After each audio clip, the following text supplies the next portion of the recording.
माध्यमिक विद्या मंदिर रातोड विद्यालयात जागतिक महिला दिन उत्साहात साजरा. महिला पालक मेळावा समुपदेशन उत्साहात संपन्न.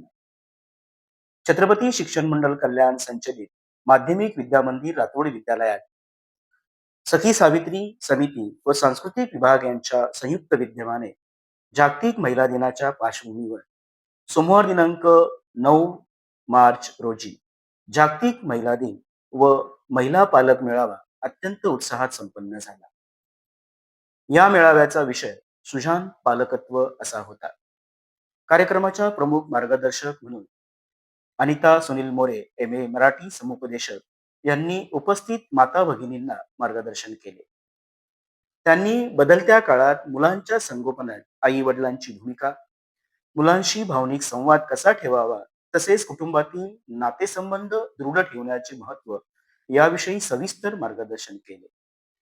आजच्या स्पर्धात्मक युगात मुलांच्या मानसिक विकासासाठी पालकांनी सकारात्मक वातावरण निर्माण करणे, मुलांना योग्य दिशा देणे आणि त्यांच्याशी मैत्रीपूर्ण नाते ठेवणे आवश्यक असल्याचे त्यांनी आपल्या मार्गदर्शनातून सांगितले. या मेळाव्याला विद्यालयातील महिला पालकांनी उत्स्फूर्त प्रतिसाद दिला. कार्यक्रमामुळे पालकांमध्ये जागरूकता निर्माण झाली असून उपस्थितांनी मार्गदर्शनाचा लाभ घेतला. कार्यक्रमाचे आयोजन सांस्कृतिक विभाग व सखी सावित्री समिती यांच्या वतीने करण्यात आले होते. कार्यक्रमाच्या यशस्वीतेसाठी डॉक्टर शारदा निवाते, श्री अजित शेडगे, सौ शिल्पा पालकर तसेच शाळेतील शिक्षक शिक्षकेतर कर्मचारी यांनी विशेष परिश्रम घेतले. कार्यक्रमास विद्यालयाचे मुख्याध्यापक श्री संतोष कदम यांचे मार्गदर्शन लाभले. महिला दिनाच्या निमित्ताने उपस्थित पालकांनी गाणी, कविता, अभंग व आपले विचार व्यक्त केले. अत्यंत उत्साहपूर्ण वातावरणामध्ये महिला पालक समुपदेशन कार्यशाळा संपन्न झाली. महिला दिनाच्या निमित्ताने आगळ्या वेगळ्या स्वरूपात राबविलेल्या या उपक्रमाचे छत्रपती शिक्षण मंडळ कल्याण संस्थेचे अध्यक्ष डॉक्टर नंदकिशोर जोशी, सरचिटणीस डॉक्टर निलेश रेवगडे, शालेय समिती अध्यक्ष सुनील पाटील आदी मान्यवरांनी कौतुक केले आहे.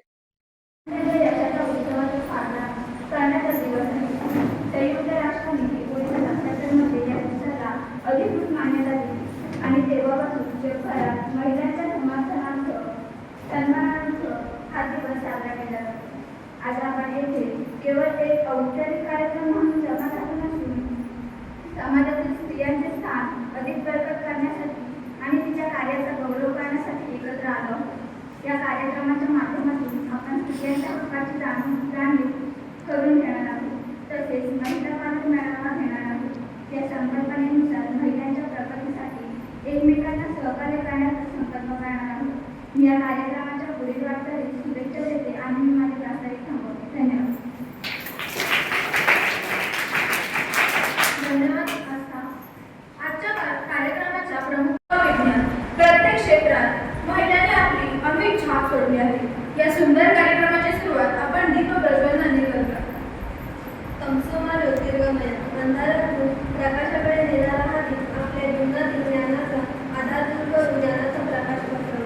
मी विनंती करते की आपल्या प्रमुख पाहुण्या व मान्यवरांनी व्यासपीठावर येऊन दीप प्रज्वलित करावे.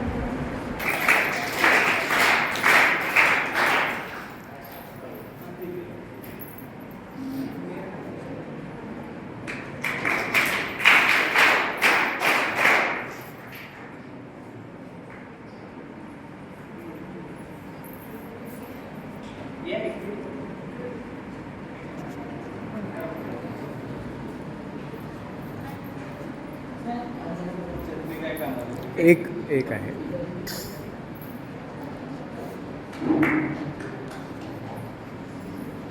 यशाच्या उत्सवाचा साजरा करण्याचा दिवस आहे.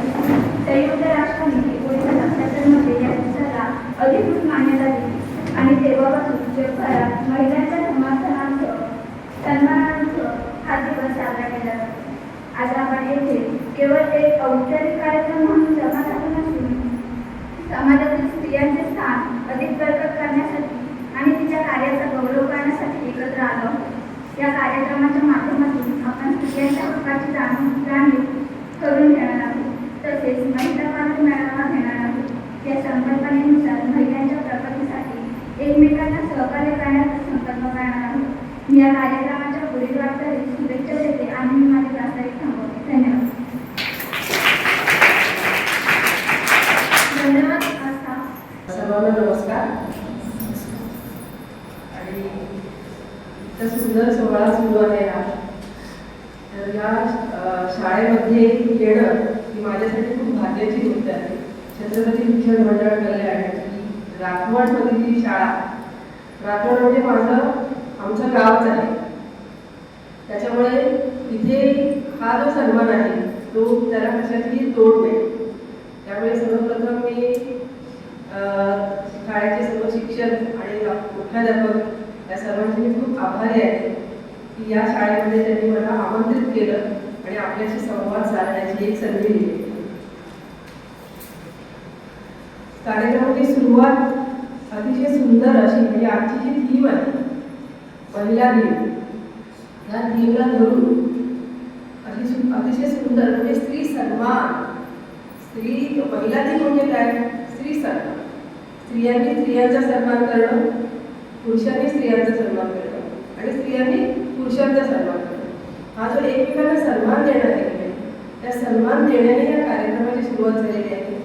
आणि हा शाळेने आपल्या विद्यार्थ्यांसमोर घातलेला एक वस्तुपाठ आहे की स्त्री सन्मान म्हणजे काय. तर त्यासाठी पुन्हा एकदा शाळेचे खूप आभार मानते की अशा प्रकारचे कार्यक्रम जेव्हा होत असतात त्यावेळी मुलांवरती संस्कार घडत असतात आणि शाळाच हे काम करू शकते, शिक्षकच हे काम करू शकतात. त्यामुळे आपण सर्व जेव्हा आपण पालक ह्या भूमिकेमध्ये असतो त्यावेळी शाळेमध्ये जे पालक म्हणून काम करतात ते शिक्षक असतात आणि ते शिक्षकांकडून आपल्या मुलांवरती सुसंस्कार होत असतात. त्यांच्या जोडीला आपण पूरक आणि पोषक असे संस्कार मुलांवरती देणं म्हणजे काय असतं, तेच असतं खरं सुजाण पालकत्व. आणि आजचा आपला हा विषय आहे सुजाण पालकत्व. आता सुजाण पालकत्व म्हणत असताना इथे मुलं म्हणत असतील आम्हाला यातून काय करायचं आहे. तर पालक आणि शिक्षण ही जी प्रक्रिया आहे तुम्हाला सगळ्यांना माहिती आहे. शिक्षण ही प्रक्रिया जी आहे त्यामध्ये शाळा म्हणजे शिक्षक, विद्यार्थी आणि पालक हा जो त्रिकोण आहे ते मिळून तिघजण मिळून शिक्षणाची प्रक्रिया होत असते. संस्काराची प्रक्रिया सुद्धा अशीच असते. म्हणून विद्यार्थी आणि पालक दोघांनाही बॅलन्स होईल, दोघांनाही गरजेचं असेल अशा प्रकारचं मी बोलण्यासाठी प्रयत्न करेन. कारण की मला जे बोलण्यासाठी सांगण्यात आलं होतं ते म्हणजे पालकांसाठी. पण आता समोर विद्यार्थी आहेत म्हणून मी थोडंसं वेगळ्या पद्धतीने अजून बोलण्याचा प्रयत्न करेन. तर असं मी जाईल प्रस्तावना. तर आपल्या विषयाकडे आपण वळूया. आज काल जो आंतरराष्ट्रीय महिला दिन साजरा केला, संपूर्ण जगभर साजरा केला. त्या महिला दिनाची जी थीम होती, या वर्षीची थीम आहे ती म्हणजे गिव्ह अँड गेट, म्हणजे द्या आणि मिळवा. आपल्याकडे सगळ्यांना एक म्हण माहिती असेल, किंवा समर्थ रामदासांचं एक वचन आहे, केल्याने होतं आहे आधी केलेची पाहिजे. माहिती आहे ना मुलांना? त्याच धर्तीवरती एक आपण म्हण आता तयार करू शकतो की दिल्याने येत आहे आधी दिलेची पाहिजे. देणं जेव्हा आपण देतो एखादी गोष्ट तेव्हा आपल्याला ती परत मिळते. जमिनीमध्ये जेव्हा आपण आंब्याची फळ पेरतो तेव्हा ते जे आंब्याचं झाड उगवतं त्याला काय येतात, हजारो आंबे येतात, बरोबर की नाही? पेरू येतात का? पेरूची बी पेरल्यावर त्याला केळी येणार का? काय येणार? पेरूच येणार. तसं ज्या प्रकारचं आपण देणं म्हणजे कोणाला देणार? आपल्या कुटुंबाला देणार, आपल्या समाजाला देणार, आपल्या राष्ट्राला देणार. ज्या गोष्टी आपण देणार तेच आपल्याला परत मिळणार आहे. कारण पिंडी ते ब्रह्मांडी असा हा निसर्गाचा नियम आहे. पिंडी ते ब्रह्मांडी म्हणजे ब्रह्मांड. मी थोडंसं आधी तुम्हाला क्लिष्ट वाटेल नंतर हळूहळू सोपं करून सांगते. कारण पालकांसाठी ही भूमिका तयार करणं तुम्ही थोडंसं टॉलरेट करा. ओके, विद्यार्थ्यांना सांगते. आपलं हे जे शरीर आहे, मानवी शरीर आहे किंवा निसर्गामध्ये निर्माण झालेला जो प्रत्येक आविष्कार आहे तो आविष्कार आहे चैतन्य शक्तीचा आविष्कार. आपल्या सर्वांना चैतन्य शक्ती हा शब्द माहिती असेल. आपल्या ठिकाणी जे आत्मतत्व आहे, आत्मशक्ती आहे ते म्हणजे चैतन्य शक्ती. आणि जगात सगळीकडे जे काही निर्माण झालेलं आहे त्याच्यामध्ये सुद्धा काय आहे, चैतन्य शक्ती आहे. म्हणजे आपण जे विचार करतो ते विचार म्हणजे हा चैतन्य शक्तीचा आविष्कार आहे.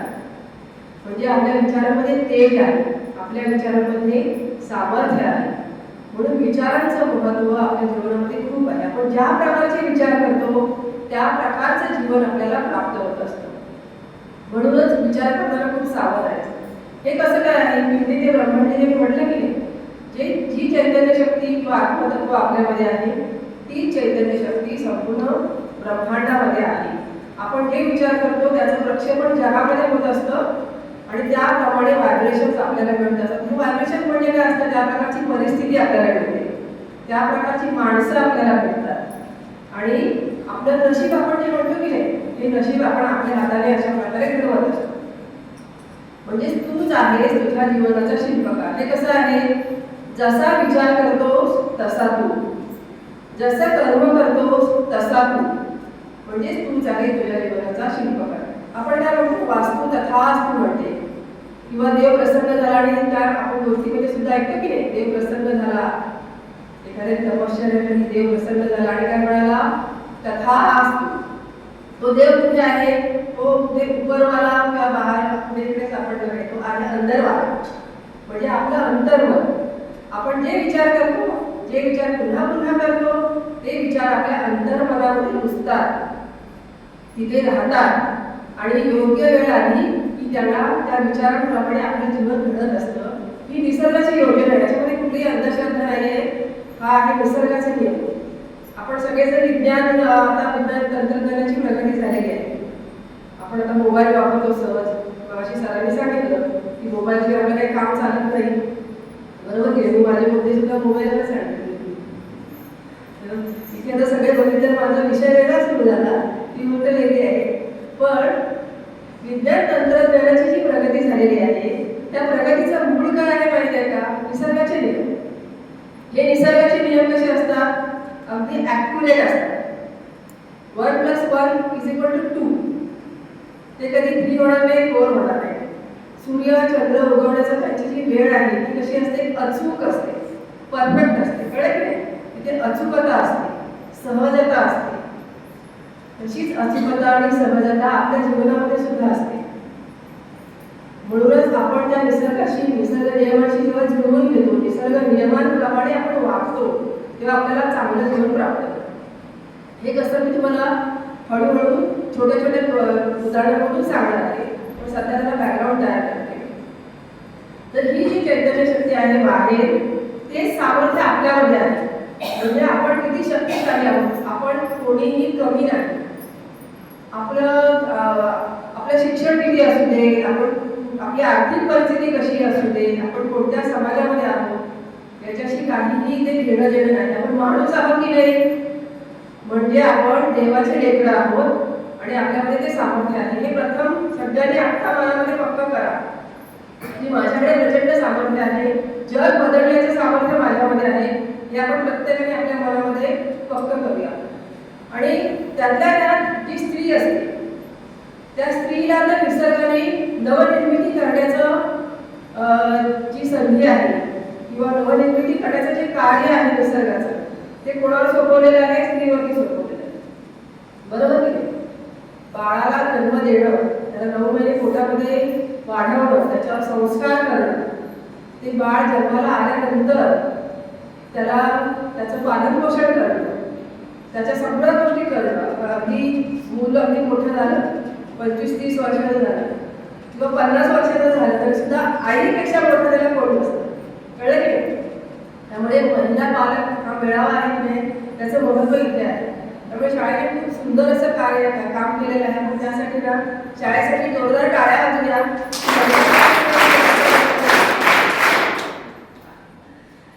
तर म्हणून आत्ता मुलांकडे येते.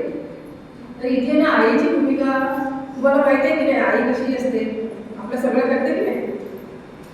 लहानपण आपल्याला जन्माला घातल्यापासून आपलं सगळं काही पालन पोषण करणं, आपल्या खाण्याची व्यवस्था करणं, आपल्या कपड्यांची व्यवस्था करणं, शाळेची व्यवस्था करणं, वेळ नसेल तुमचा अभ्यास घेणं, किंवा का रे शाळेत जात नाही, दर्गावरच्या वगैरे कोण असते? आई असते की नाही? मग ही आई आपल्याला त्या माध्यमातून संस्कार करत असते.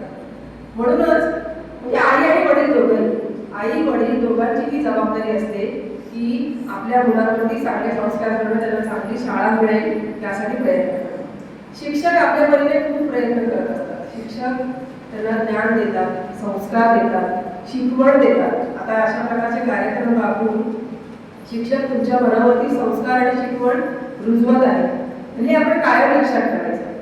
आई वडिलांचे ऋण, आई वडिलांनी आपल्याला जन्म दिलेला आहे, आपलं पालन पोषण केलेलं आहे, आपल्याला हव्या नको सगळ्या वस्तू त्यांनी आपल्याला पुरवलेल्या आहेत, पुरवत आहेत. त्यासाठी आई वडिलांचं ऋण आपण कायम लक्षात ठेवायचं. आपण सगळ्यांनीच, म्हणजे तुम्ही आम्ही सुद्धा आपल्या आई वडिलांशिवाय आपण एवढे मोठे झालं नसतो की नाही. त्यामुळे सगळ्यात आपला पहिला देव जो आहे म्हणजे आपले आई आणि आपले वडील. त्यानंतर शिक्षक. शिक्षक आपल्याला घडवत असतात, ज्ञान देतात. फक्त पुस्तकी ज्ञान ते देत नाही, तर कसं वागायचं, कसं बोलायचं, कसं चालायचं, कसं उभं राहायचं, कळलं की नाही. तुमचं हस्ताक्षर कसं सुंदर आलं पाहिजे, तुमच्या वाया कशा व्यवस्थित राहायला पाहिजे, तुमचे कपडे कसे सुंदर असले, छान असले पाहिजे, टापटीप असले पाहिजे, तुमचं दप्तर कसं टापटीप असलं पाहिजे, हे सगळं तुम्हाला शिक्षक सांगतात की नाही. म्हणजे तुम्हाला ते शिस्त लागतं. ही जी शिस्त आहे शाळेमध्ये लागलेली शिस्त, ती तुम्हाला पुढच्या आयुष्यामध्ये उपयोगी पडत असते. म्हणजे जीवन घडवण्याचं काम आहे हे शिक्षक करत असतात. म्हणजे आपल्या जीवनामध्ये आई वडिलांइतकंच शिक्षकांचं महत्त्व सुद्धा अपरंपार आहे. म्हणून आपण आपल्या आई वडिलांना सन्मान दिला पाहिजेच. तुम्ही नमस्कार करता का आई वडिलांना? कुठल्या सणाला वगैरे तरी करता का? तसंच शिक्षक सुद्धा आपल्याला घडवत असतात. म्हणजे आपण कधी शाळेमध्ये आल्यानंतर आपल्या पालकांच्या ठिकाणी आपले शिक्षक असतात, तर त्यांचा सन्मान करणं हे आपलं कर्तव्य आहे की नाही. शिक्षकांची अदबीने बोलणं, ते जे सांगतायत ते ऐकणं. ऐकणं म्हणजे काय? ऐकण्याचे दोन प्रकार असतात बघा. ऐकलं म्हणजे मी आता जी बोलते ते तुम्ही ऐकलं, किंवा मॅडमने कविता शिकवली तुम्ही ऐकली, मॅडमने कविता म्हटली आणि तुम्ही ऐकली. पण ऐकण्याचा दुसरा प्रकार म्हणजे काय? जसं सांगितलं त्याप्रमाणे वागणं म्हणजे ऐकणं. पालक काय तक्रार करतात? माझा मुलगा माझं ऐकत नाही. ऐकत नाही म्हणजे तो बैरा झाले असते पाहिजे. तर तो ऐकत नाही म्हणजे जे सांगितलं त्याप्रमाणे तो वागत नाही, असे पालक तक्रार करतात की नाही. काही मुलांबद्दल, तुमच्याबद्दल नाही म्हणत मी, जनरल बोलते. तुम्ही ते छान शांत बसलेले एकदम कोणी मुलं दिसत मला, त्यामुळे तुमच्याबद्दल मी बोलत नाही. ऐकण्याचा फक्त प्रकार सांगते. कारण आमचं युवा संस्कार केंद्र होतं, तिथे लिसनिंग स्किल्स हा विषय घेतला मी. त्यामुळे मला हे आठवण म्हणून बोलते की ऐकणं हे किती महत्त्वाचं आहे आपल्या आयुष्यामध्ये. बाळ जेव्हा गर्भामध्ये असते की नाही आईच्या, तिथपासून त्याच्यावर संस्कार व्हायला सुरुवात होते. म्हणजे घरातली माणसं किंवा आई वडील आजूबाजूची माणसं जे काही बोलत असतात ना, त्यांच्या शब्दाचा अर्थ जरी त्या बाळाला कळला नाही ना, तरी त्यांच्या भावना त्याच्यापर्यंत पोहोचत असतात. त्यानंतर मूल जन्माला आल्यानंतर आजूबाजूची माणसं काय बोलतात त्याचे संस्कार त्याच्या मनावरती होत असतात आणि त्याप्रमाणे ते शिकत असतात. पण मुलाच्या हातात नसतं की परिस्थिती कशी असावी. परिस्थिती आपण कोणत्या परिस्थितीत जन्माला यावं हे आपल्या हातामध्ये नसतं. पण मोठं झाल्यानंतर मात्र आपण परिस्थिती बदलायला हवी. मग हे बदलताना काय बदलायला हवं? जर परिस्थिती बदलायची आहे, आता आपल्याला परिस्थिती काय बदलायची आहे, कशी बदलू शकतो आपण? कोण सांगेल का कशी परिस्थिती बदलू शकतो? तुमच्या वेळी कोण बोलेल? परिस्थिती जी आहे ती आपल्याला बदलायची आहे. आर्थिक परिस्थिती असेल किंवा आपलं सामाजिक स्टेटस असेल ते आपल्याला उंचवायचं आहे. त्यासाठी शिक्षणाला पर्याय नाही. आलं लक्षात? शिक्षणाला पर्याय आहे का? मग काय करायचं आहे? अभ्यास कसा करायचा? आवडीने, गोडीने, आनंदाने आणि प्रामाणिकपणे. इथे प्रामाणिकपणे हा शब्द खूप महत्त्वाचा आहे. म्हणजे फक्त परीक्षा जवळ आल्यावर मग आदल्या दिवशी काहीतरी पाठांतर करायचं आणि लिहायचं म्हणजे आज उद्या तुम्ही लिहू शकाल आज पाठ केलेलं. पण त्याच्यातून मिळालेले ज्ञान आणि ते ज्ञान तुम्हाला मिळणार नाही. आपण शाळेमध्ये कशासाठी येतो? ज्ञान घेण्यासाठी, बरोबर की? हे तुम्हाला सगळे शिक्षक सांगत असतीलच. पण आता तुम्ही सगळे समोर विद्यार्थी दिसते म्हणून मी थोडंसं इकडे आणि विद्यार्थ्यांसाठी आणि थोडंसं पालकांसाठी असं बोलते. मग इथे ना पालकांची भूमिका खूप महत्त्वाची आहे. शिक्षक शाळेमध्ये शिकवत असतातच, पण पालकांनी विद्यार्थ्यांकडे लक्ष देणं, आपल्या मुलांकडे लक्ष देणं, त्यांच्याकडे तो अभ्यास करून घेणं हे तुमचं कर्तव्य आहे. की शाळेला लागणी मारणाऱ्या, अभ्यास न करणाऱ्या, पुण्यात मुलांच्या संगतीमध्ये आहे ह्याच्यावरती आपला वॉच असायला पाहिजे. ही झाली मित्रांची संगती. दुसरी संगती आहे ती म्हणजे पुस्तकांची संगती, जी मुलांचं जीवन घडवीत असते. तिथे सुद्धा पालकांनी त्याला चांगली पुस्तकं प्रोव्हाइड करणं, चांगली पुस्तकं मिळवून देणं, त्यासाठी लायब्ररी जॉईन करणं. शाळेची लायब्ररी असतेच, मग तिथे लक्ष ठेवणं पालकांचं काम आहे. की शाळेच्या लायब्ररीमध्ये तू जातोस का किंवा तू जातेस का हे मुलांना विचारणं हे पालकांचं काम आहे. तिथून चांगली चांगली पुस्तकं घ्यायची, त्याचं वाचन करायचं. आई वडिलांनी सुद्धा मुलांसोबत त्या पुस्तकाचं वाचन करायचं. सुजाण पालकत्व म्हणजे काय फार मोठं काय करायचं नसतं. ह्या छोट्या छोट्या गोष्टींमुळे काय होत असतं, जरी आपलं शिक्षण कमी असेल तरी मुलांसोबत आपण घडत जातो. कारण पालकत्व ही फार मोठी जबाबदारी आहे, कळलं की? राष्ट्राचा उद्याचा जो नागरिक आहे तो घडवण्याचं काम म्हणजे पालकत्व आहे. पालकत्व ही सोपं काम नाही. फक्त मुलांना खायला घातलं, त्यांना चांगले कपडे दिले किंवा सण साजरे केले म्हणजे आपल्या पालकत्वाची जबाबदारी संपली असं होत नाही. ह्या छोट्या छोट्या गोष्टी आहेत ना, आपली मुलं कोणाच्या संगतीत आहेत ते पाहणं, ती चांगली पुस्तकं वाचतात का ते पाहणं, वेळच्या वेळेला अभ्यास करतात का ते पाहणं, हे पालकांचं काम आहे. आणि पालक जे सांगतात ते ऐकणं हे विद्यार्थ्यांचं काम आहे, बरोबर की? कारण इथे ना जीवन घडण्याची प्रक्रिया आहे. मग कोणाला वाटतं की माझा मुलगा कुठे एवढा हुशार आहे, तो काय करणार आहे, अशी मुलांच्या समोर पालक बोलतात.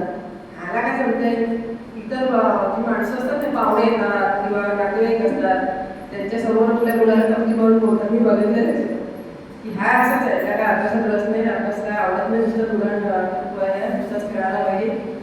मग त्या मुलाला काय वाटतं, मी असाच, बरं झालं माझे वडीलच असं म्हणतात किंवा आई जशी वगैरे मी तसाच, मग मला मजाच करायची, मला अभ्यास करायचाच नाही, असा संस्कार त्या मुलाच्या मनामध्ये येतो. तर मुलांच्या समोर जरी ते अभ्यास कमी करत असतील तरी सुद्धा त्यांच्या समोर आपण इतरांकडे त्यांची तारीफ करायची, त्यांचं कौतुक करायचं. आपल्याला प्रत्येकाला कौतुक आवडतं की नाही? आता मागाशी माझं इथे एवढे माझ्याबद्दल सांगितलं, मला आवडलं. प्रत्येक देवाला सुद्धा आवडतं की नाही कौतुक केलेलं? आपण देवाची आरती करतो म्हणजे काय करतो, त्याचे गुणवर्णन करतो की नाही? तसं आपली मुलं आहेत, ही मुलं म्हणजे एक स्वतंत्र व्यक्तिमत्व आहे. म्हणजे आपण त्यांना जन्म दिला म्हणून आपली ती आपण जसं सांगू तसं त्यांनी घडलं पाहिजे असं नसतं. ते एक स्वतंत्र व्यक्ती आहे. पालक म्हणून आपलं कर्तव्य काय, त्यांना जे सगळं आहे ते प्रोव्हाइड करणं ते आहेच, ते तुम्ही करतच आहात. पण त्याच्यासोबत त्यांच्यावर चांगले संस्कार घडवणं हे सुद्धा आपलं कर्तव्य आहे. कारण हे जीवन शिल्प आहे त्यांचं, ते घडवण्याचं काम पालक करत असतात. तर विषय काय होता की आपली मुलं समजा अभ्यासामध्ये कमी असतील तरी सुद्धा तो विद्यार्थी टॉपला जाऊ शकतो जर पालकांनी त्याच्यासाठी विशेष प्रयत्न केले तर. एक गोष्ट सांगते, एक ह्याचं इमारत बनवण्याचं सामान असतं की नाही, त्याचं दुकान असतं. त्याच्यामध्ये विटा, लाद्या, फरशा, मोठे दगड, संगमरवरी दगड वगैरे आहेत ना, ते असतात. तर एक जो दगड असतो की नाही तो संगमरवरी दगडच असतो, पण तो कोबड दगड असतो. त्याचा कोणच विकत घेत नाही, अनेक वर्ष तो तिथे तसा दगड ते पडून असतो. तर त्या दुकानदाराला वाटतं की अरे काय आहे दगड उगाचच पडून आहे.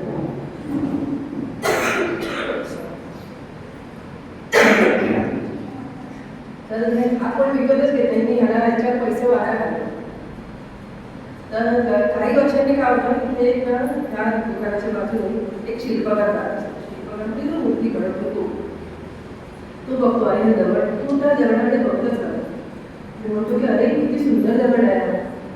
दुकानाला त्याला हसायलाच अरे एवढी वर्ष झाली ह्या दगडाकडे पण बघत सुद्धा नाही, हा म्हणतो सुंदर दगड आहे. तर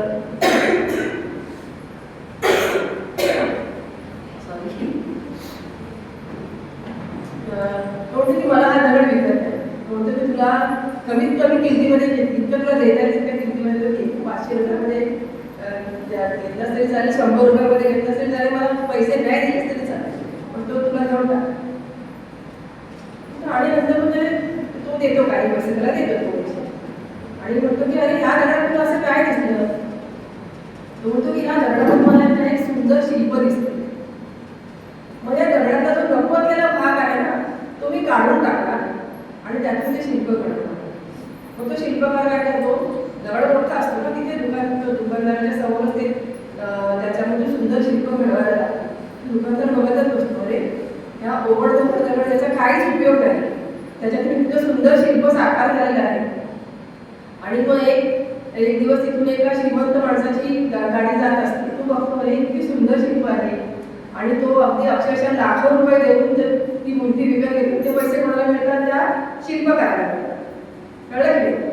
म्हणजे जो दगड निरुपयोगी आहे असं म्हणून त्या दुकानदाराने तसंच पडून ठेवलेला असतो, त्याच्यावर बसण्याची वगैरे काहीतरी ते व्यवस्था केलेली असते किंवा असाच आहे तो टाकावा म्हणून. आणि तो वैतागलेला असतो, माझी जागा किती वापली आहे लग्नात.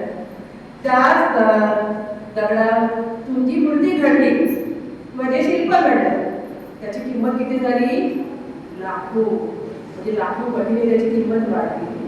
कळलं की? तसंच आपली मुलं आहेत. आपली मुलं म्हणजे चैतन्य शक्तीचा आविष्कार आहे, दगड नाही. ती काय आहे, चैतन्य शक्तीचा आविष्कार आहे. पण ही चैतन्य शक्ती आहे कशी आहे, त्याला आपण जे संस्कार देऊ, त्याला जे शिकवण देऊ त्याप्रमाणे ती घडणार. कळलं की? निसर्गामध्ये मगाशी मी पहिल्या सुरुवातीला सांगितलं की चैतन्य शक्ती पिंडी ते ब्रह्मांडी, आपल्या प्रत्येकाच्या शरीरामध्ये ती जाणीव आहे, चैतन्य शक्ती आहे. तिला आपण घडवू तशी ती घडणार. तिला चांगले संस्कार दिले तर ती चांगली घडणार. चुकीचे संस्कार मिळाले लहानपणापासून तर मग भांडणं. आता आपण बघतोय युद्धाची परिस्थिती जगभरात सुरू आहे, सर्वांना माहिती आहे का, तुम्ही बघत असाल. अशी परिस्थिती का निर्माण झालेली आहे, कारण जे युद्ध करतात त्यांच्यावरती बालपणापासून चुकीचे संस्कार झालेले आहेत. पण आपण खूप भाग्यवान आहोत की आपण भारतात जन्माला आलो. आपली भारतीय संस्कृती काय सांगते की जे जे काही आपल्याला मिळाले, जे आपल्याला मिळालेलं आहे, जे मिळत आहे, त्या प्रत्येकाची कृतज्ञता व्यक्त करा. हे आपल्याला आपली भारतीय संस्कृती शिकवते की नाही. आपण आपले सण साजरे करतो, कशासाठी करतो, कृतज्ञता व्यक्त करण्यासाठी. गणपतीचा सण म्हणजे काय, मातीची कृतज्ञता आहे. दसऱ्याचा सण म्हणजे शेतामध्ये पिकलेले जे धान्य आहे त्याची कृतज्ञता व्यक्त करतो. कळलं की?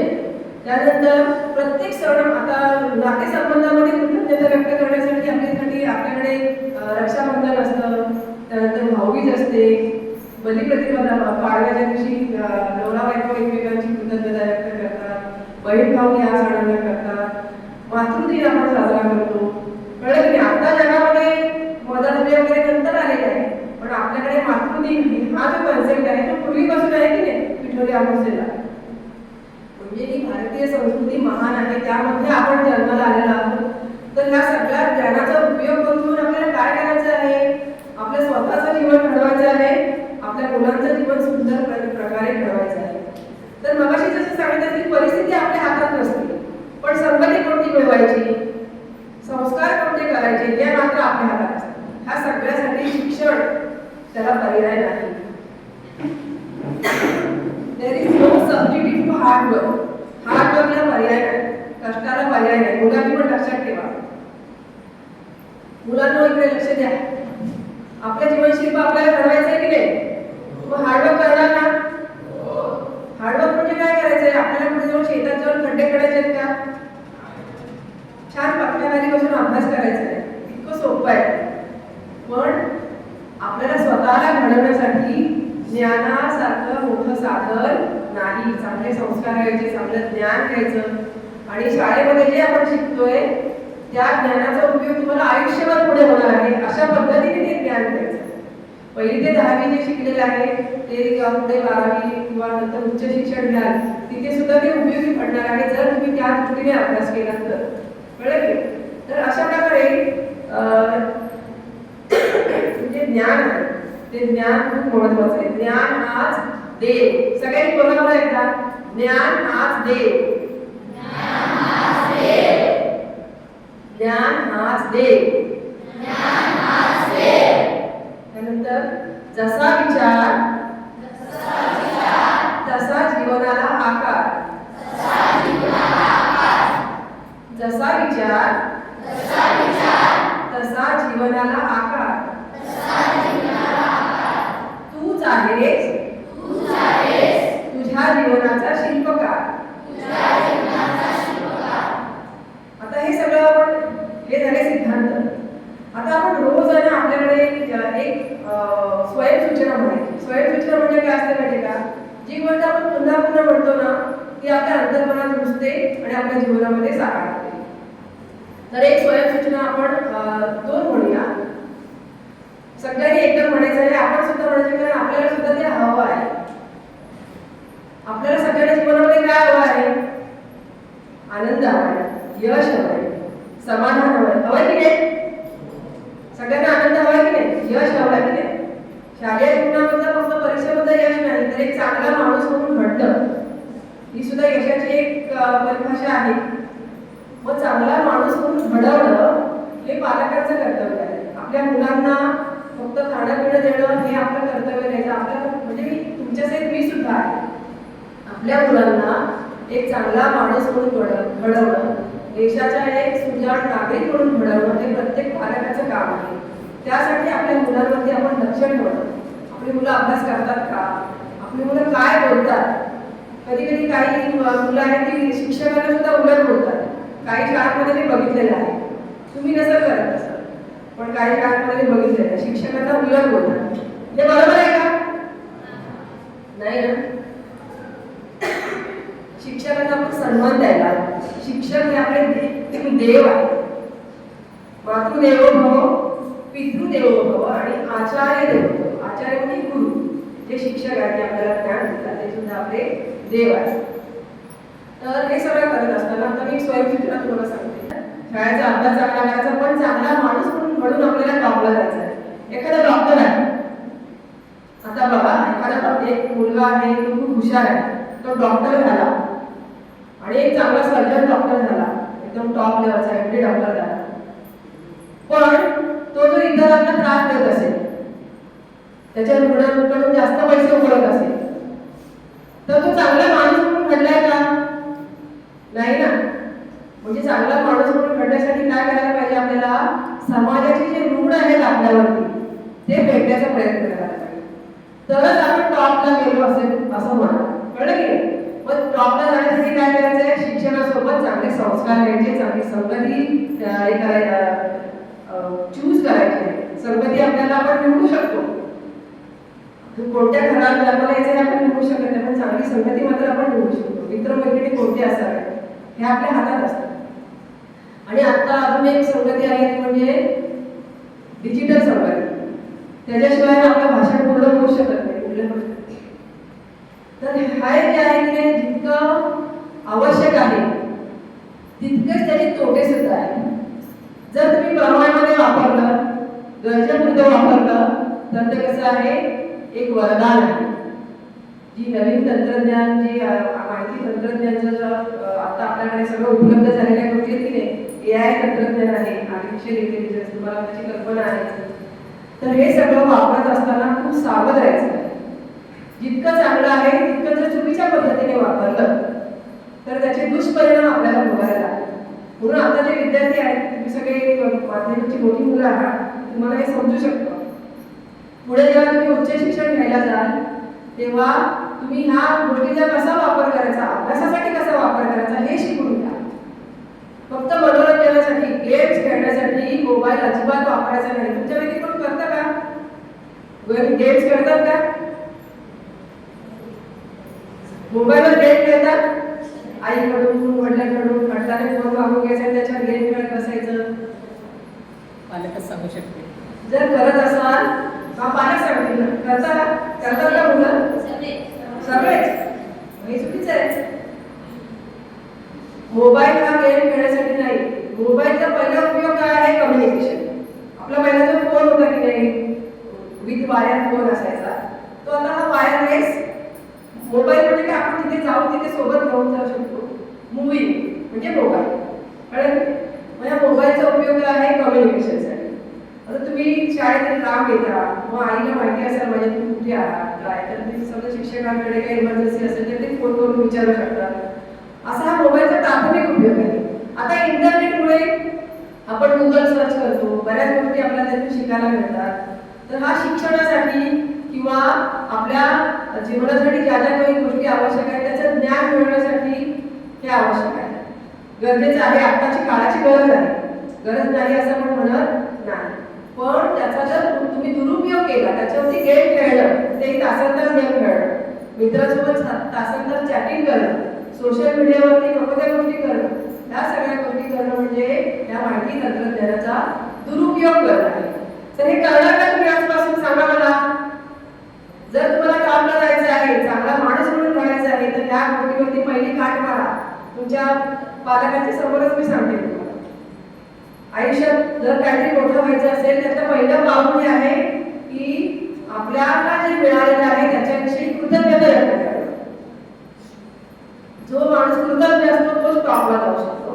कळलं की हे छोटे छोटे गोष्टी मला खूप काही जास्त डीपमध्ये शिरत नाही, आपल्या वेळ पण कमी आहे. पुन्हा तेव्हा तर मी येईल तुमच्याशी गप्पा मारायला. तर पुन्हा एकदा मी पालकांना आठवण करून देते की आपली मुलं शिकणार आहेत, ती शिकून डॉक्टर होतील किंवा इंजिनियर होतील, शिक्षक होतील किंवा शेतकरी होतील. शेतीमध्ये सुद्धा खूप स्कोप आहे पुढच्या काळामध्ये, कारण सगळेच काही मोबाईल खाऊ शकत नाहीत ना. मोबाईलची जी प्रोडक्शन वाढलं तर आपल्याला खायला पण देणार, शेतकरी देणार की नाही. त्यामुळे शेती हा व्यवसायाला पुढे खूप डिमांड येणार आहे. तर तुमच्यापैकी काही जणांनी शेतीचा जर आधुनिक शेती आहे ती सुद्धा शिकून घेतला, ॲग्रिकल्चरमध्ये तुमचं जर शिक्षण घेतलं, उच्च शिक्षण, तर त्याचा उपयोग तुम्हाला वैयक्तिकदृष्ट्या होईल आणि आपल्या राष्ट्राला होईल.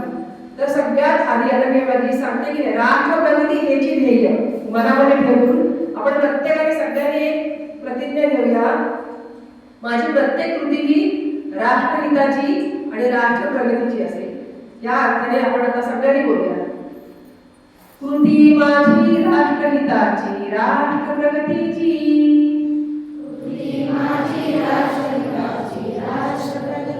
मोठ्याने बोला. कृती माझी राष्ट्रहिताची, राष्ट्र प्रगतीची.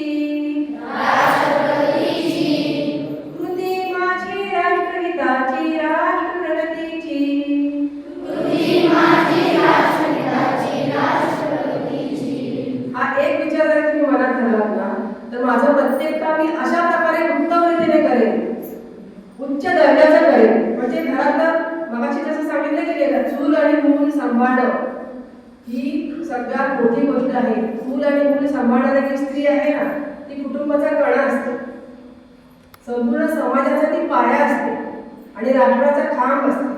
कारण जरी आपण छत्रपती शिवाजी महाराज यांना आपण आपलं दैवत मानतो, त्यांना घडवणारी कोण आहे? जिजाऊ आहे की नाही, एक स्त्री आहे. आपण सावित्रीबाई फुले या स्त्री शिक्षणाचा पाया त्यांनी ठेवलेला आहे आणि समाजामध्ये संपूर्ण परिवर्तन घडून आणण्याचं काम कोणी केलेलं आहे? सावित्रीबाई फुले अर्थात महात्मा फुले यांच्या सोबत केलेलं आहे.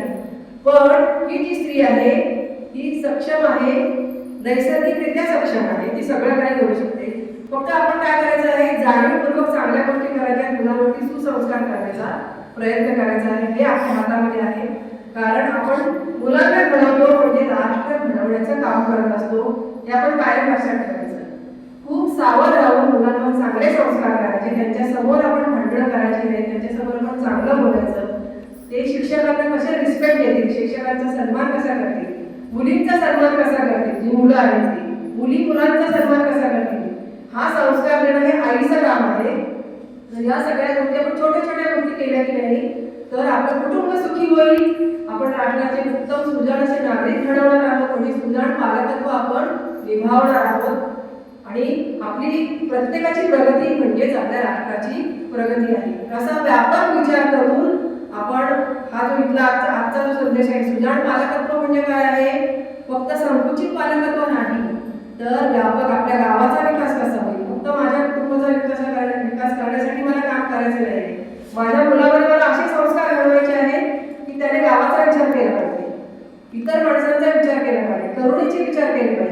माणुसकीचे विचार त्याच्या मनामध्ये रुजवणं हे आईचं काम आहे, कळलं की नाही? आणि त्याच्याही पलीकडे जाऊन आपल्या राष्ट्राबद्दल त्याच्या मनामध्ये प्रेम निर्माण करणं हे आईचं आणि वडिलांचं त्या काम आहे. आणि शिक्षक हे काम करतच असतं, तर त्यांना जोड देणं, शिक्षकांच्या त्या कामाला जोड देणं हे पालकांचं कर्तव्य आहे, म्हणजे सुजाण पालकत्व निभावणं आहे. तर जागतिक महिला दिन या निमित्ताने मला तुमच्याशी हे थोडंसं माझे हितगुज करण्याची संधी दिली, त्यासाठी मी शाळेची राठोड हायस्कूलची खूप खूप आभारी आहे. आणि मुख्याध्यापक सर, त्यानंतर सगळे शिक्षक वृंद, शिक्षकेतर कर्मचारी आणि डॉक्टर शारदा निवाते म्हणजे माझी बहीण आहे, तर तिचे मी खूप आभार मानते की तिने मला हा प्लॅटफॉर्म निर्माण करून दिला आणि तुमच्याशी बोलण्याची ही संधी दिलेली आहे.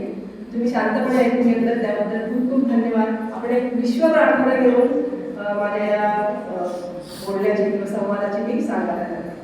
सर्वांना विश्व प्रार्थना एक असेल असं मी गृहीत धरते, ज्यांना येते तरी म्हणून की ईश्वरा सर्वांना चांगली बुद्धी दे, आरोग्य दे, सर्वांना सुखानंद ऐश्वर्यात घे, सर्वांचं भलं कर, कल्याण कर, रक्षण कर आणि तुझे ओढ नाम अखंड राहू दे. खूप खूप धन्यवाद. हे मला खात्री आहे की आपल्याला निश्चितपणे समजलेलं आहे. आणि शिक्षण म्हणजेच काय, राष्ट्र म्हणजे काय, आणि शिक्षण हे आपल्या देशाला, राष्ट्राला, समाजाला कसं उपयोगी झालं पाहिजे हा धागा आपल्याला निश्चितपणे आजच्या या ताईंच्या समुपदेशात कळलेला आहे. आपण हा यावर्षी पहिल्यांदा प्रयत्न केला होता की आपल्याला अशा पद्धतीचं एखादं समुपदेशन व्हावं. सखी मंच आणि आपल्या विद्यालयाच्या वतीने हा आपण कार्यक्रम केला आहे. त्या कार्यक्रमाचा पुढचा जो भाग आहे हा तुमच्याकडे येतो सगळ्यांकडे. तो म्हणजे जसं आता ताईने आपल्याला मार्गदर्शन केलेलं आहे तसं आपल्यासाठी सुद्धा वेळ आहे, अजून भरपूर वेळ आपल्याकडे शिल्लक आहे. तर आपल्यापैकी कुणाला काय बोलायचं आहे, मनोगत मांडायचं आहे, एखादं गाणं, कविता किंवा महिला दिनाविषयी काय बोलायचं असेल तर आपण निश्चितपणे या आणि आजच्या या दिनानिमित्ताने आपण मनोमोकळेपणाने या ऍक्टिव्हिटीमध्ये सहभागी होतो. माध्यमिक विद्यामंदिर राठोड शाळेमध्ये मातृदिनानिमित्त जे आपण कार्यक्रम साजरा केलेला आहे त्या निमित्ताने आम्हाला सर्वांना इथे माता पालकांना बोलवलं, त्याबद्दल आम्ही सर्वांचे खरं तर प्रथम आभारी आहोत. आणि आजचा विषय आहे तो मॅडमने सांगितल्याप्रमाणे सुजाण पालकत्व. सुजाण पालकत्व म्हणजे मुलं आपली शाळेमध्ये जातात हे आपल्याला एवढं माहीत आहे, पण जेवढे जास्त कठीण शब्द आहेत ते सगळ्यात म्हणजे शिक्षण कमी असल्यामुळं सगळ्यांना तेवढं समजत नाही.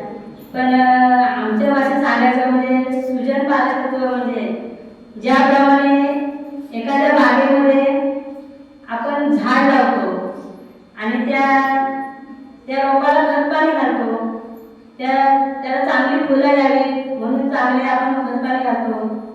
त्याच प्रकारे आपण खूप प्रकारचे प्रयत्न करतो. जसं झाड मोठं होतं तसं त्याला जास्त आपण खत घालत राहतो, जास्त खतपाणी घालतो. पण एवढं पण खतपाणी आम्ही नाही घालणार की ज्यामुळे ते चांगलं वळण्याच्या ऐवजी आवडावे वाढेल. याचा आम्ही पालकांनी प्रयत्न करू आणि त्यांना चांगले संस्कार देऊ. ज्याप्रमाणे बागेमध्ये फुलं येतात, सुगंध देतात, त्या वृत्तीचे त्यांना तयार करू, त्यांना संस्कार देऊ. आणि मूल जन्मल्यानंतर ज्यांची वाढ विकास चांगला व्हावा, आपले मूल सुंदर विचारांनी मोठे कसे होतील, त्यांना जीवनात यश मिळेल याकडे आम्ही माता पालकांनी प्रयत्न करू. कारण वडील पालक तर नेहमी आपला घर संसार चालवण्यासाठी सकाळ झाली तर उठले का आपले संसारासाठी धडपडत असतात आणि मुलाकडे जास्त लक्ष असतं ते म्हणजे आपल्या माता पालकांचं.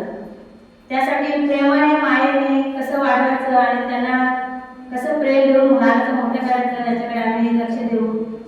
तसं म्हणायला तर आजच्या काळामध्ये पालकांकडे वेळ कमी असतो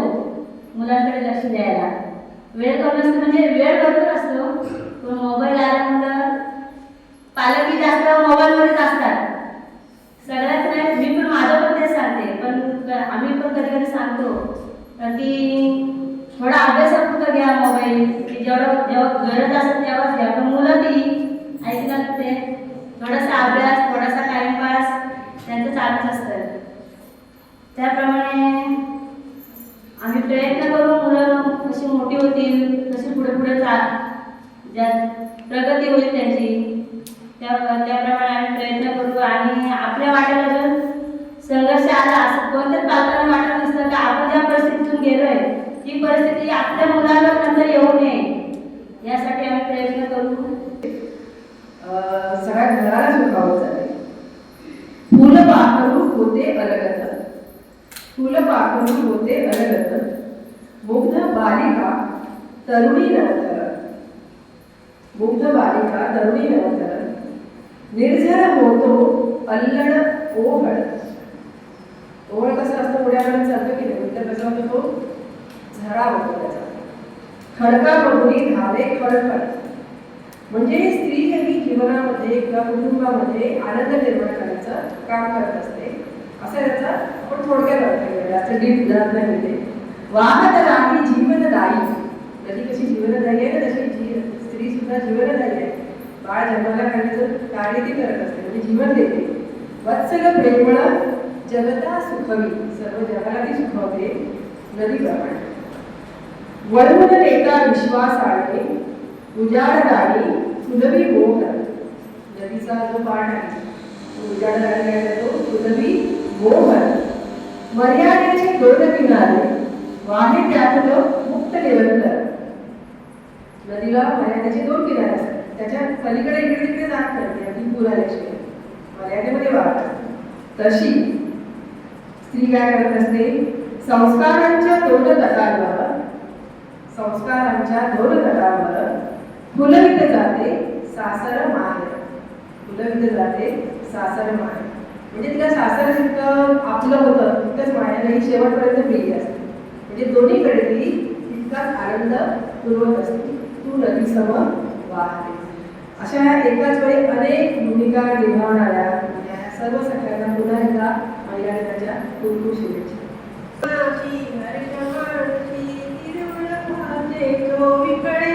क्षणात येते सरसर फिरवे, क्षणात फिरणी ऊन पडे. आपलं सगळ्यांना माहेर आहे, पण नदीला माहेर नाही असं म्हणतात. आणि म्हणून ही कविता खास आजच्या महिला दिनाच्या निमित्ताने. नदी सागरा मिळता पुन्हा येईना बाहेर, नदी सागरा मिळता पुन्हा येईना बाहेर, अशी शहाण्यांची म्हण नाही नदीला माहेर, अशी शहाण्यांची म्हण नाही नदीला माहेर. काय सांगू रे बाप्पानो, काय सांगू रे बाप्पानो, तुम्ही आंधळ्याचे चेले, नदी माहेराला जाते म्हणूनच जग चाले, नदी माहेराला जाते म्हणूनच जग चाले. सारे जीवन नदीचे हे तो पोटात सागर आहे.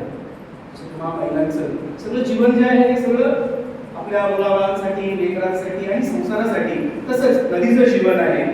सारे जीवन नदीचे हे तो पोटात सागर, तरी तिला आठवतो जन्म दिलेला डोंगर, तरी तिला आठवतो जन्म दिलेला डोंगर. जसं तुम्हा महिलांना तुमच्या माहेरची आई बाबाची ओढ असते, तशी नदीला पण तिच्या बापाची, तिचा बाप आहे तो म्हणजे डोंगर आहे. आणि म्हणून पुढे जाऊन म्हणतो की सारे जीवन नदीचे हे तो पोटात सागर, तरी तिला आठवतो जन्म दिलेला डोंगर. डोंगराच्या मायेसाठी खूप वाफेची घेऊन नदी काय करते, वाफ होते. डोंगराच्या मायेसाठी रूप वाफेचे घेऊन नदी तरंगत जाते पंख वाऱ्याचे लेऊन, नदी तरंगत जाते पंख वाऱ्याचे लेऊन. पुन्हा बघून लेकरू नदी वाजली ते वाळा, पाना फुटतो डोंगर आणि येतो पावसाळा, पाना फुटतो डोंगर आणि येतो पावसाळा. अशी नदी आहे. नदी आणि स्त्री या दोघींचंही जीवन सारखं आहे. आणि म्हणून आजच्या या दिवशी मला सगळ्यांना मनापासून शुभेच्छा देतो. आणि मी पवार बहिणींना विनंती करतो की आपण एखादं गाणं असते सादर करा. परमेश्वराने सृष्टी निर्माण केली त्यावेळेला त्याचा पसारा वाटला कामाचा, आणि मग आपल्या सृष्टीला जे जन्माला त्याने घातलेलं आहे त्याच्यावर प्रेम करण्यासाठी त्यावेळेला म्हणून त्याने कोणाची निर्मिती केली, छोटंसं एकच कडवतो मी.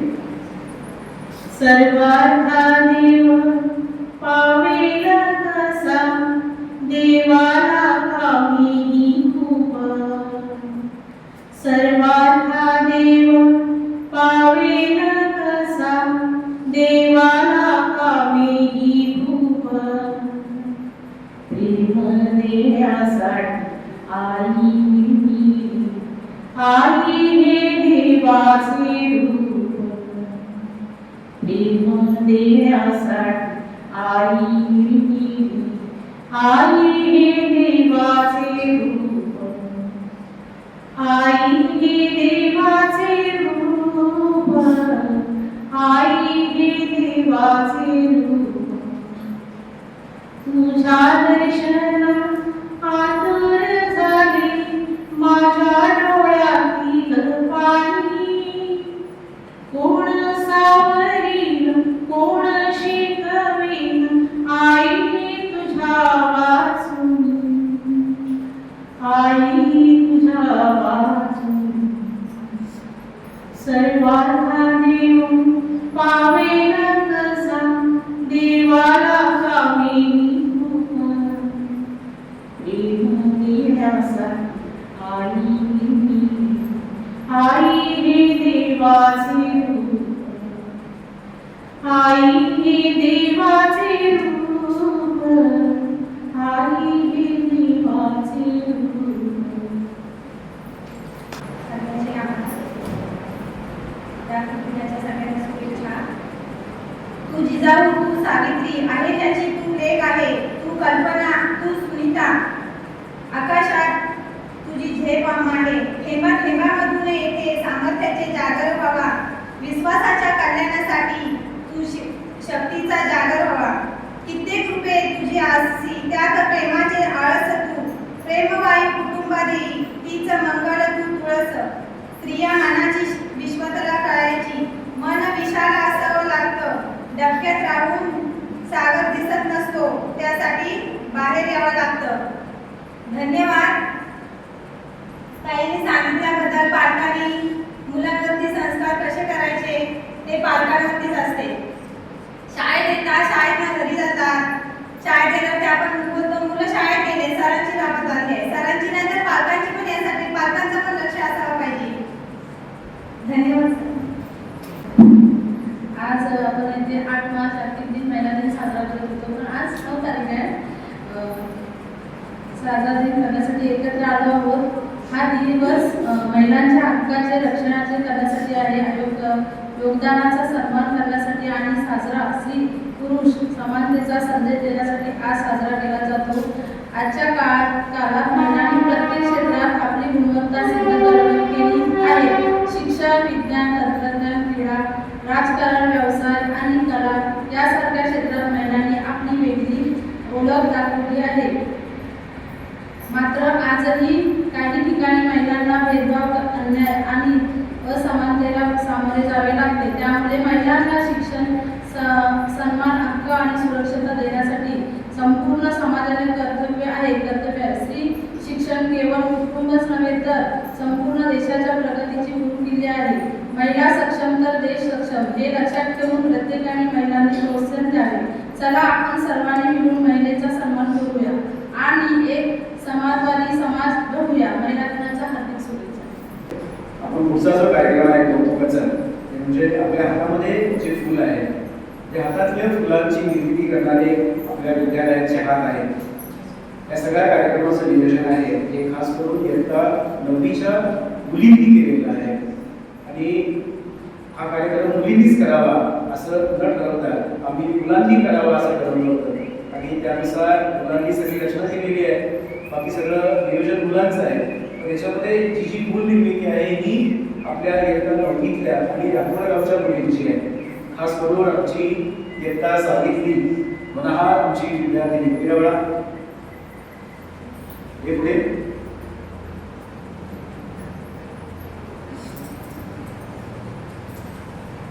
हिचं कौतुक असं आहे की म्हणजे अभ्यासात हुशार आहेच हे काय सांगायला नको, पण बाकी ज्या ऍक्टिव्हिटीज आहेत ना कुठलेही काम असेल, कला कुसरीचं असेल, बाकी सगळ्या गोष्टी असेल, अगदी प्रामाणिकपणे करण्यामध्ये मोठा हातखंडा संबोधित द्यायचा विचार.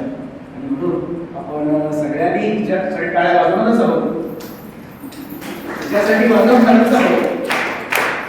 त्या बरोबरीने साथ देणाऱ्या आमच्या 9वीच्या आणि रात्रीच्या विद्यार्थिनी सुद्धा तिच्या सोबतीने होत्या. आणि हिचं कौतुक असं आहे की रात्री 1 वाजेपर्यंत ही 60-70 जी मुलं आहेत ती 1 वाजेपर्यंत जागी होती आणि करत होती. परवाच्या दिवशी सूचना दिली, साहित्य परवाच्या दिवशी संध्याकाळी आलं, परवा संध्याकाळी काम सुरू केलं आणि रात्री 1 वाजेपर्यंत ही मुलं तयार करण्याचं काम होतं. आणि मला अलग येऊन सांगितलं, सर मला आज दुपारी सुट्टी द्या, मला झोपायचं आहे.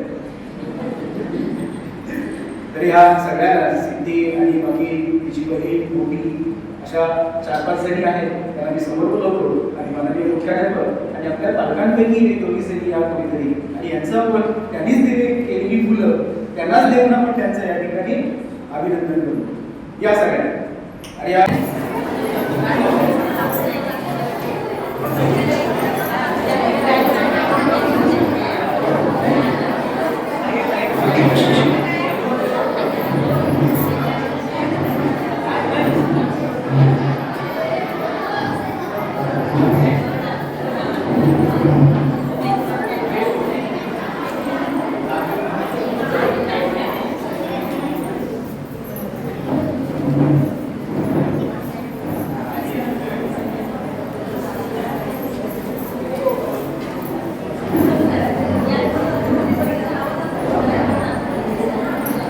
एक फोटो मला असा घेते दुसरा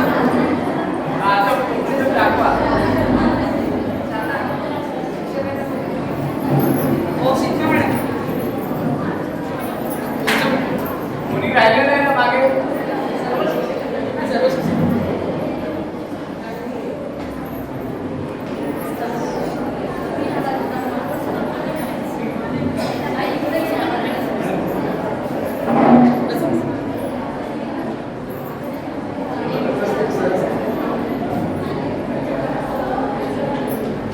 किंवा अनेक गोष्टी आपल्या मनामध्ये असतात त्याची उत्तर पण या ठिकाणी तुम्हाला सापडतील.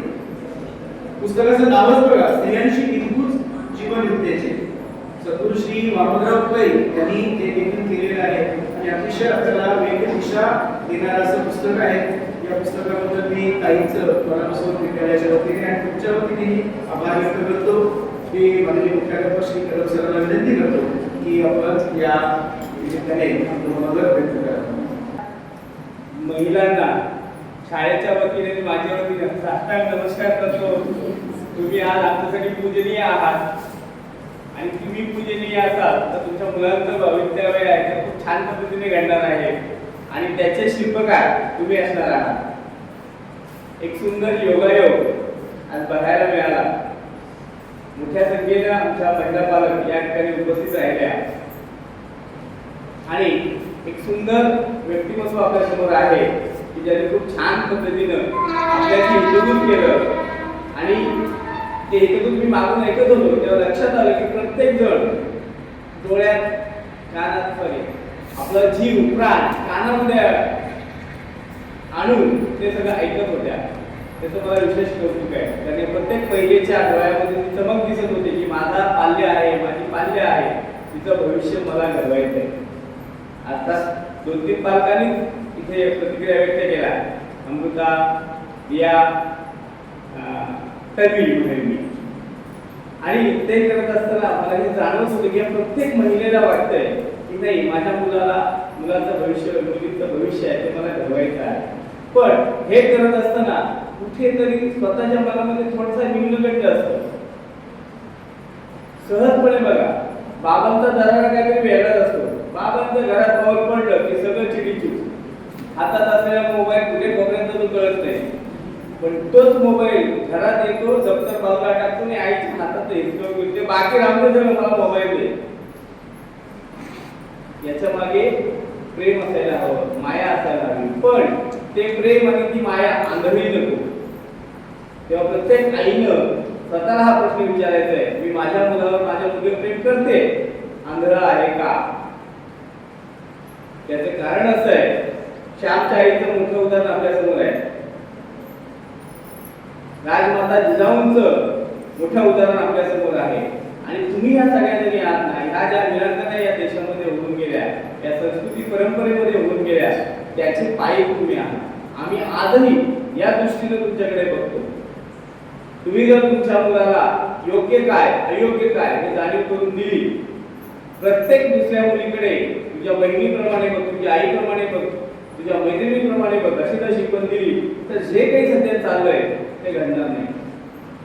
तुमचा मुलगा तुम्हाला ऐकत नाही, त्याचे कारण हेच आहे की तुम्ही त्याच्यावर आंधळं प्रेम करता, मुळीच करू नका. त्याला त्याची जी चूक आहे ती चूक लक्षात आणून देण्याची ताकद तुम्ही दाखवा. तुम्हाला ती ओळखता येते, तुम्हाला याची पूर्ण जाणीव आहे. मुलगा घरात आला की तो काय करणार आहे हे तुम्हाला सहजपणे कळतं. कारण तुम्ही आपल्या पोटामध्ये 9 महिने सांभाळून त्याला जन्म दिलेला असतो, त्यामुळे तुमच्याशिवाय दुसरं कोणी त्याला ओळखत नाही. वडिलांकडे जबाबदारी आहे, त्यांना बाहेर जायचं आहे, कमाई करायची आहे, आपलं घर चालवायचं आहे. त्याच्यापेक्षा जास्त जबाबदारी तुमच्यावर आहे. घर तर तुम्ही चालवतात, पण त्याबरोबर मुलांना संस्कारित करायचं आहे, ही जबाबदारी तुमची आहे. त्यामुळे तुम्हाला वेळेत प्रसंगी कणखर भूमिका घ्यायला हवी. ज्या वेळेला तुम्ही येऊन सांगता ना, ऐकत नाही हो, त्याचं कारण आहे तुमच्या मुलांनी हा शब्द चुकीचा आहे पण मी तो वापरतोय की तुमचं पाणी डोकलेलं आहे. तेव्हा माहिती आहे काय करणार आई. अरे आई काय करू शकते एकदा त्यांना जाणीव करून द्या त्याची. राष्ट्राला उधळणारे छत्रपती शिवाजी महाराज एक माता घडवू शकते, तर आपल्या मुलांचं काय आहे. त्यामुळे तुमच्यामध्ये ही ताकद आहे.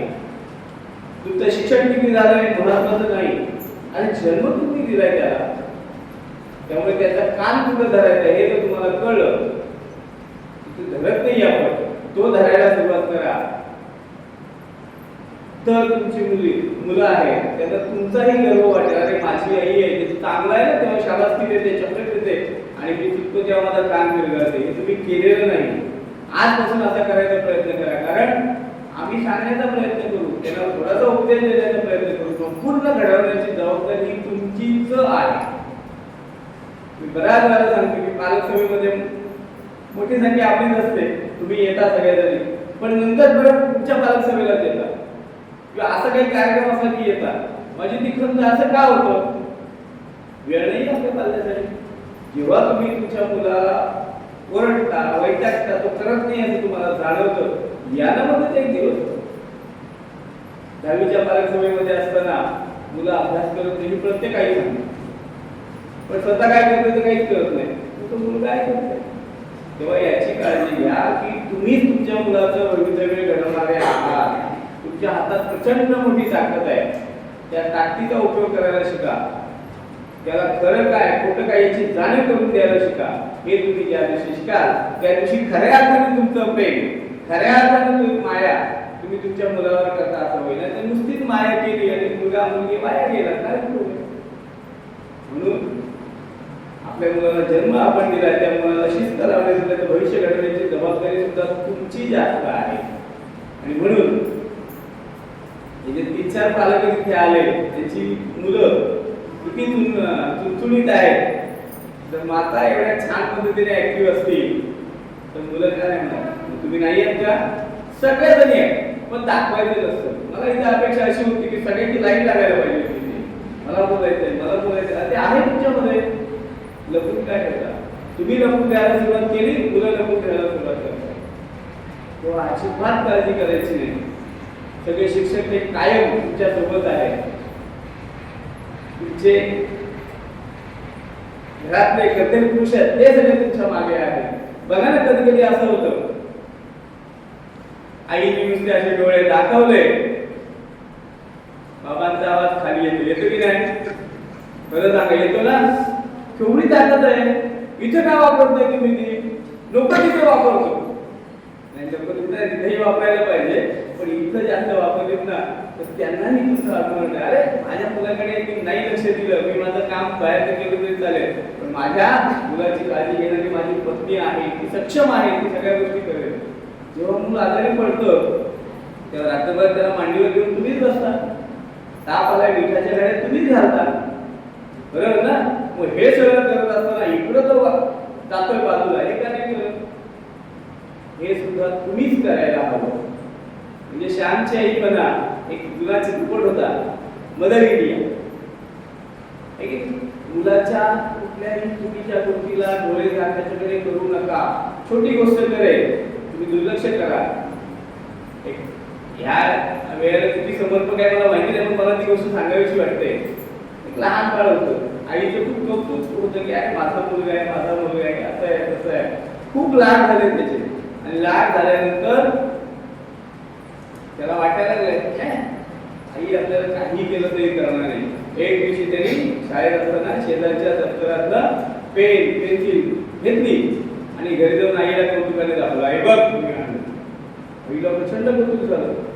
अरे वा छान. मुलाची ताकद आणखी वाढली. दुसऱ्या दिवशी आणखी काही, तिसऱ्या दिवशी आणखी काही. आई कौतुकच करते. असं करता करता त्या मुलाला चोरी करायची सवय लागली. तो लहानपणापासून माहिती आहे ना, प्रॅक्टिस मेक्स मॅन परफेक्ट.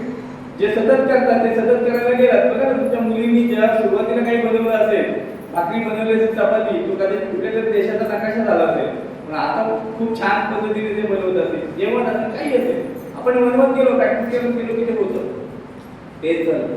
तो मुलगा शेवटी अट्टल गुन्हेगार झाला आणि आता मोठ्या मोठ्या चोऱ्या केल्या. त्याच्यानंतर त्याला जन्मठेपेची शिक्षा झाली आणि जन्मठेपेपासूनही पुढची शिक्षा होती ती मी आता बोलत नाही. आणि त्यामुळे त्याला शेवटची इच्छा विचारतात की काय तुझी शेवटची इच्छा आहे. तेव्हा त्यांनी सांगितलं काहीच नाही, मला माझ्या आईला भेटायचं. ज्यावेळी आई जवळ आली तेव्हा आईला त्यांनी म्हटलं, आई मला तुझ्या कानात काहीतरी सांगायचं आहे. आणि जशी आईने आपला कान जवळ केला, त्या मुलाने करपून त्या आईचा ताबा घेतला कानात आणि सांगितलं, पहिल्या वेळेला जेव्हा मी असं केलं त्यावेळेला तू माझा कान धरला असता तर ही वेळ माझ्यावर आली. हेच आपल्याला करायचं आहे. तुझे लाड करायचे तर केलेच पाहिजे. एक पेढा नाही, 2 पेढे भरवा. एक भाकरी 2 भाकऱ्या खायला द्या. पण जिथं आवश्यक आहे तिथं नुसतं बोलून नाही, 2 चाकरी पण मागायला आपण शिकलं पाहिजे. आईची मनापासून शब्द इज्जत ही मुलांना केलीच पाहिजे, मुलींना केलंच पाहिजे. कसा उलट बोलू शकतो तो? आहेत काही उदाहरणं मी आता सांगत नाही इथे, पण जेव्हा तुम्ही या मुलांना या गोष्टीची जाणीव करून देता तेव्हा तुमच्या ते लक्षात येईल. मुलांना परिस्थितीची जाणीव आपण करून दिली पाहिजे. ते करत नाही आणि मग अडचण निर्माण होते. आणि म्हणून मुलाचं भविष्य घडवायचं असेल तर शिस्त आणि प्रेम या दोन्ही गोष्टी बरोबर ठेवल्या तर त्या तुम्ही करा. ही तुमची ताकद आहे. कदाचित त्या मॅडमने सांगितलं त्याच्यातून तुमच्या लक्षात आलं तुम्ही सगळ्यांना या गोष्टी करा असं वाटतं. कारण की याच्यामध्ये सुधारणा होणं आमची जशी अपेक्षा आहे की तुमच्या घरात ना आली तर ती सुधारणा लवकर होईल.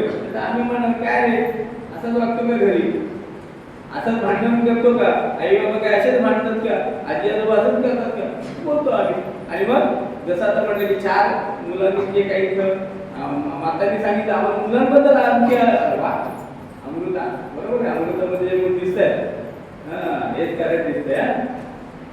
तेव्हा याची काळजी तुम्ही आजपासून घ्यायची. प्रचंड ताकद तुमच्यामध्ये आहे. त्या ताकदीचा उपयोग, त्या प्रेमाचा उपयोग तुम्ही आपल्या मुलांना मुलींना चांगल्या मार्गाला लावण्यासाठी करा. पुन्हा एकदा तुम्हाला सगळ्यांना साष्टांग धन्यवाद. जागतिक महिला दिनाच्या निमित्ताने काल संडे रविवार होता, त्यामुळे आज अतिशय नियोजनबद्ध कार्यक्रम झाला. तर सगळं नियोजनाचं श्रेय हे मी शेळके सरांना देईन.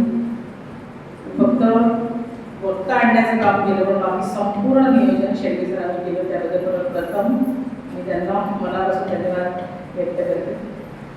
त्यानंतर आजच्या वक्त्या अनिता सुनी मोरे यांचा मगाशी परिचय ऐकला. खरं तर त्या परिचयाच्या पलीकडे मोठा परिचय त्यांचा आहे. म्हणजे हजारो शाळांमध्ये गेले 20 वर्षांपासून हजारो शाळांमध्ये त्यांनी मार्गदर्शन केलेलं आहे. आणि काउन्सिलर म्हणून वैयक्तिक मार्गदर्शनही ते करतात आणि कौटुंबिक मार्गदर्शनही करतात. सायकोलॉजिकल काउन्सिलिंगचा त्यांचा डिग्री झालेली आहे आणि त्यांना त्याचं प्रमाणपत्र असल्यामुळे ते त्या पद्धतीने काउन्सिलिंग करतात. आणि तुमच्या माहितीसाठी ते सामाजिक कार्य म्हणून हे करतात. तर अशा काउन्सिलिंगसाठी हजारो रुपये लोक चार्ज करत असतात, परंतु त्या चार्ज घेत नाही. किंवा जर कोणी म्हणते आम्हाला द्यायचंच आहे तर ते एखाद्या संस्थेला डायरेक्ट दान करायला सांगतात. तर ही एक मोठी ओळख आहे. दुसरी ओळख, मी त्यांची लहान बहीण आहे. आज मी जी काही आहे ती तिच्यामुळे आहे. आमच्या दोघींमध्ये खूप मोठं अंतर नाही, फक्त 2 वर्षाचं पण अंतर नाही, परंतु लहानपणापासून मी गोष्टी ऐकत आले की आमच्या माईकडून. आणि शिक्षणासाठी जे काही प्रोत्साहन मिळालं लहान बहीण म्हणून, ते असं आता जे शांतपणे बोलते तशीच ती गोष्टी सांगायची. म्हणजे एखाद्या घडण्या, आपल्या लहान भावंडाच्या घडण्यामागे मोठ्या भावंडाचा हात असतो, त्यासाठी मी खूप भाग्यवान आहे. म्हणून इथे जे मोठे जे कोणी बहिणी किंवा भाऊ असतील त्यांनी त्या पद्धतीने आपल्या लहान भावंडांना घडवण्याचा प्रयत्न करा आणि पालकांनी त्यासाठी त्यांना प्रोत्साहन द्या. नाहीतर आपल्यात नुसती भांडणं होत आहे या याचा ऐकत आहे असं नको. तर हा एक छोटासा एक उदाहरण आहे की आपली बहीण सुद्धा आपल्याला घडवू शकते. त्यामुळे ती जबाबदारी आज तुमची आहे आणि ते नातं घडवण्याचं आज तुमची जबाबदारी आजपासूनची आहे. आणि हे देखील आजच्या कार्यक्रमाचे श्रेयस असू शकतं. आणि त्याबद्दल मी अनिता मोरे यांचं मनापासून आभार मानते. आणि इतक्या मोठ्या संख्येने तुम्ही आला. खरं तर अजून यायला हवं होतं, पण आम्ही कदाचित कमी पडलो असो किंवा मध्ये रविवार आल्यामुळे सुद्धा हा फरक पडला असेल, तरी सुद्धा अपेक्षेपेक्षा व्यवस्थित पालकांची उपस्थिती आज होती. पालकांचाही मनापासून धन्यवाद.